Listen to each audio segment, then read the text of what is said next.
તમે જોશો તો મોટાભાગે આ જ જોતા હોય છે. બધા જ કે ખરાબ જોતા હશે માને નથી લેતો, પણ મોટાભાગે જોતા હોય એવું મને લાગે છે. એટલે મેં એમને વાત કરી કે પરિસ્થિતિ બહુ ખરાબ છે, કારણ કે આ ફોન ઉપર આવે છે. અને ફોન ઉપર આવે છે એટલે તમે ગમે એટલા સંસ્કાર કોઈ નાના છોકરાને આપો, પણ જો એના 10-12 વર્ષનો હશે, એના ફોન ઉપર જે આવતું હશે, તો એ આનાથી પ્રભાવિત ન થાય એવું અશક્ય છે.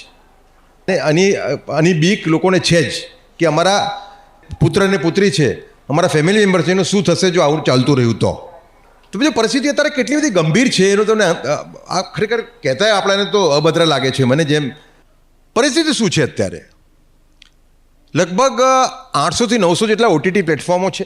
એમાં એની જે મેઇન લીડર છે એ છે ઓલ્ટ એકતા કપૂર. એમાં એક ઉલ્લુ એપ છે, એક વિવો અગ્રવાલ કરીને એક ભાઈ છે. 700 ફિલ્મ છે એની, એટલી બધી ખરાબ છે કે તમે એક ફિલ્મ ના જોઈ શકો એની. આ વાત કે આપણે ઇન્ડિયન પ્લેટફોર્મની વાત કરી, નેટફ્લિક્સ, એક્સ, પ્રાઇમ વિડીયો, આ બધામાં જ આવી રહ્યું છે.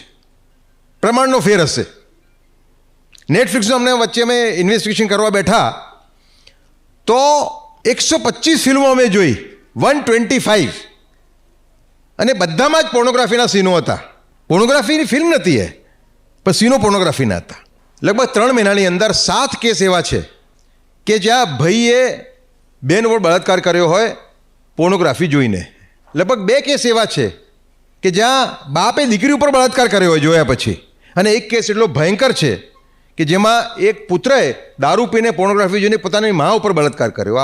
આવા રિપોર્ટેડ કેસ છેલ્લા 3 મહિનામાં થયા છે. આજે અમને કીધા મેં તમને. पूरा वीडियो देखने के लिए सब्सक्राइब करें भारत कुल ऑन YouTube।